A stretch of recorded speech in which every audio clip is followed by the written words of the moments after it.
God's math is different than your math.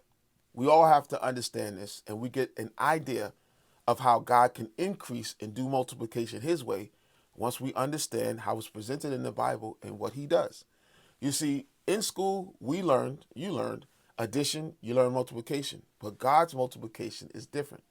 In this video, I want to share that with you because a lot of believers miss this one point and they don't apply God's math to other things in their life and they miss the increase that God would desire to have in their life. Now, let's talk about God's math. In the book of Deuteronomy 32 and 30, the Bible says that one could chase 1,000 and two can chase 10,000. That doesn't make sense to anyone who knows math because you'll look at it and say, well, if one could chase 1,000, then two can chase 2,000. But the Bible said 10,000. So God's multiplication must be different than ours, right? Well, let me break this down in simple forms that we can understand. Most people are taught to get a job, and a job pays you a wage. A wage is fixed. That means no matter how hard you work, you are capped by time.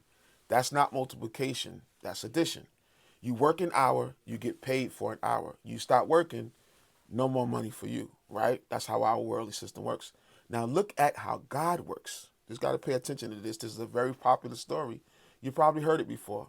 When Jesus fed the 5,000, he didn't start with any money. He didn't start with a job.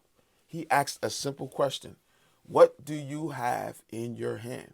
All right. So what they did was they bought him 2 fish and 5 loaves. They didn't see how that can make any sense. Looking at it beforehand, you wouldn't think it can make any sense.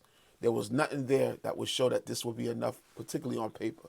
But once it was placed in God's hand, he multiplied and fed thousands.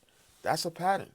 God doesn't multiply wages. He multiplies what's in your hand. Now you have to think, what do you have in your hand? Is it a skill? Is it an idea? Is it a product? Is it a service or a gift? Something that could be released outside of you and be multiplied amongst others, right? This is why some people stay stuck. They were taught to trade time for money instead of putting something in their hand that can actually grow. A job feeds a household, but something multiplied by God can feed a whole entire crowd. That's why alignment matters. That's why partnership matters.